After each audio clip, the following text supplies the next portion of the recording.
मुझे केस याद आ रहा है, इसमें मर्डर भी है, इसमें और कोर्ट में चल रहा है अभी केस वो। एक क्लाइंट ने किसी क्लाइंट ने हमारा रेफरेंस दिया था, कोई सीनियर पुलिस ऑफिसर थे, उन्होंने रेफरेंस दिया कि प्राइवेट डिटेक्टिव देशवाल से मिल लो तो शायद आपकी ये समस्या सॉल्व हो जाए। तो क्लाइंट ने फ़ोन किया तो मैंने कहा कि आप एक काम कीजिए, आप मेरे ऑफिस आइए, क्योंकि मैटर बड़ा कॉन्फिडेंशियल है और सबसे बड़ी बात है कि आपको किसी ने रिकमेंड किया है तो इसे आप ऑफिस आके डिस्कस कीजिए। तो क्लाइंट ऑफिस आया, उसने बताया कि उसकी 1 साल पहले शादी हुई है, शादी के बाद उसकी वाइफ से बनी नहीं, चाहे डोमिनेट पर्सनैलिटी कह लो या वाइफ ही बनाना नहीं चाहती थी, जो भी वजह है घर में बनी नहीं, जिसकी वजह से वो अब घर में ज़्यादा रहता नहीं है, अपने बिजनेस के सिलसिले में आउट ऑफ इंडिया ज़्यादा रहता है। इसी दौरान उसकी 6 महीने पहले भाई की रहस्यमय स्थितियों में रात को डेथ हो गई। तब वो इंडिया से बाहर था, वाइफ का बैकग्राउंड ठीक है, फैमिली बैकग्राउंड ठीक है, तो उन्होंने उसका क्रियाक्रम रात रात में ही करवा दिया सुबह, और फूड पॉइजनिंग की रिपोर्ट बनवा के ये सब ख़त्म कर दिया। क्लाइंट को शक था कि ये कहीं ना कहीं पत्नी का कोई गेम है, क्योंकि मेरा भाई उस दिन पार्टी में भी नहीं गया था, ठीक ठाक भी था, तो उसे फूड पॉइजनिंग कैसे हो गया। तो उन कड़ियों को मिला नहीं पा रहा था कि वो ऐसे कैसे मर जाएगा, लेकिन कुछ नहीं कर सकता था क्योंकि बॉडी का क्रिमिनेशन हो चुका था, पुलिस में कोई रिपोर्ट भी नहीं हुई थी, डॉक्टर की रिपोर्ट भी लगी हुई थी कि भाई फूड पॉइजन था। तो ये स्टोरी ख़त्म हो गई। अब क्लाइंट मेरे से ये जानना चाहता था कि हाल ही में मेरी मदर को रात को जब उन्होंने अपने हेल्थ टॉनिक को पिया तो उनके ब्लड में अंदर खराश पैदा हुई और मुंह से खून निकलने लगा। मैं इंडिया से बाहर था, मेरे मदर को बोला कि भाई कहते हैं फटाफट वाइफ को कहो कि हॉस्पिटल ले जाएं। हॉस्पिटल गई, हॉस्पिटल वो 1-2 दिन रहीं और ठीक होके घर आ गई। तो संजीव जी, मुझे लगता है कि मेरे भाई की हत्या में और मेरी मदर को मारने की कोशिश में कहीं ना कहीं मेरी पत्नी यहाँ के घर वालों इन्वॉल्व हैं, और मुझे इस पर इन्वेस्टिगेशन करके क्लियर करिए। तो मैं कहा वो शीशी कहाँ है? कहता वो मैंने अपनी मदर को कहा था छुपा दो उसको, तो वो शीशी आपको मिल जाएगी। मैं ठीक है, वो शीशी मेरे को दो। शीशी को मैंने फॉरेंसिक एक्सपर्ट के पास भेजा कि इसके अंदर क्या है देखो।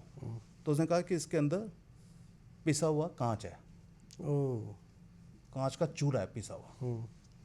मैं समझ गया कि यस, मेरा क्लाइंट सही सोच रहा है।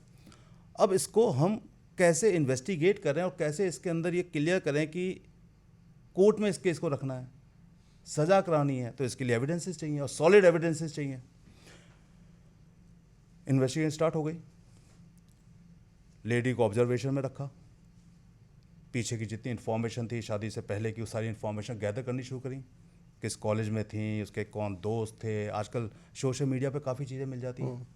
सोशल मीडिया पे आप अपनी स्टोरी को हटा देते हो तो आपके जो और दोस्त डालते हैं या डाली होती हैं उन्हीं स्टोरीज पे आप कहते कलेक्ट कर लेते हो काफ़ी चीज़ें। उन्होंने अपने आप को सोशल मीडिया से हटा रखा था, लेकिन उनके दोस्तों ने उस ज़माने में जो सोशल मीडिया पर डाल रखा था वो सब चीज़ें धीरे धीरे मिलनी शुरू हुई। इन्वेस्टिगेशन में पता चला कि उनका कोई पुराना दोस्त है, उसकी शादी हो गई थी, उससे इनके अच्छे संबंध थे, अभी उसका डाइवोर्स हुआ है, और ऑब्जर्वेशन सर्विलेंस में साफ पता चल गया कि उससे मिलती हैं। जब ये माशे जी इंडिया से बाहर जाते हैं तो ये जो अपने मदर के पास जा रही हैं, ये मदर के पास जाके उसके साथ 2-2 3-3 दिन तो होटल्स के रिकॉर्ड्स निकाले गए। अब इन सब चीज़ों में मर्डर फिर भी कहीं किसी तरीके से कवर नहीं हो रहा था कि मर्डर को कैसे कवर करें। काफ़ी दिमाग लगाने के बाद, स्ट्रेटजी बनाने के बाद हमने अपने डिटेक्टिव को कहा कि आप एक काम करो, इस आदमी को ट्रैप करना शुरू करो, इस आदमी के दोस्त बन जाओ।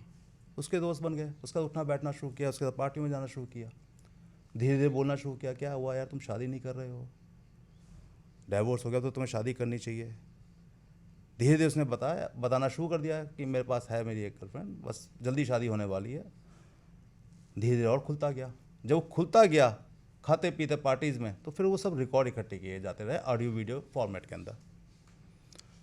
इधर हमने अपने क्लाइंट को बोला कि अब आप एक काम करो, अपनी वाइफ को बोलो कि मुझे सब पता है कि तुम गलत कर रही हो, लेकिन मैं तुम्हारे साथ रहना चाहता हूँ। अब यहाँ नाटक शुरू करो प्यार मोहब्बत का कि मैं तुम्हारे साथ रहना चाहता हूँ, मैं तुम्हें तलाक देना नहीं चाहता, तुमसे जो हुआ उसके लिए मैं तुम्हें माफ़ करता हूँ, लेकिन तुमने किया कैसे ये तो बताओ, ताकि मेरे को विश्वास हो कि तुम मेरे साथ ऐसा कुछ नहीं करोगी।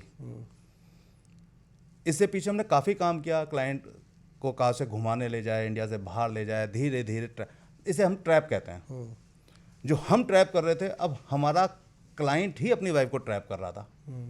ट्रैप करते करते करते करते जब वाइफ को लगने लगा नहीं ये बहुत ज़्यादा प्यार करता है और ये अब तलाक तो देगा नहीं, क्योंकि वो लेडी तलाक लेना चाहती थी, क्योंकि तलाक मिले या ये सब मरें, दो ही काम हो सकते थे, या तो तलाक मिले या ये सब लोग मरें तो फिर मैं उससे शादी करूं और इसका सारा प्रॉपर्टी सब को मिल जाए। शायद भाई को पता चल चुका था संबंधों के बारे में, इसलिए उसको मार दिया गया।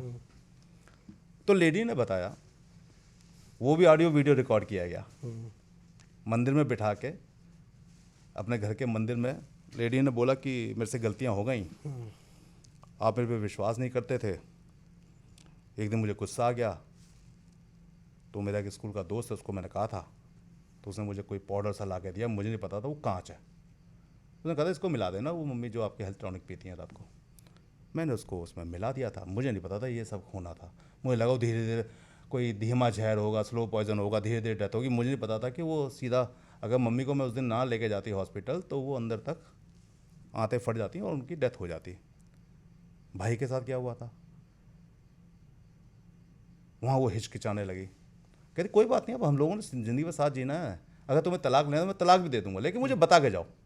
अब उसको ये नहीं पता था कि सब चीज़ ऑडियो वीडियो रिकॉर्ड हो रही हो, स्मार्ट तो थी लेकिन उसको नहीं पता था कि सब चीज़ अब मेरे एविडेंस में बनने वाली हैं। तो वो गुड फेथ में बताने लग गई कि मेरे को उन्होंने कोई चीज़ ला के दी थी, मुझे नहीं पता वो क्या था, ऑर्गेनिक था कि क्या था, मैंने वो उसमें डाल दिया, उनके खाने में मिला दिया और रात को उनको उल्टियाँ होने लगी, उनकी डेथ हो गई। अभी सारे एविडेंस मेरे पास आ चुके थे।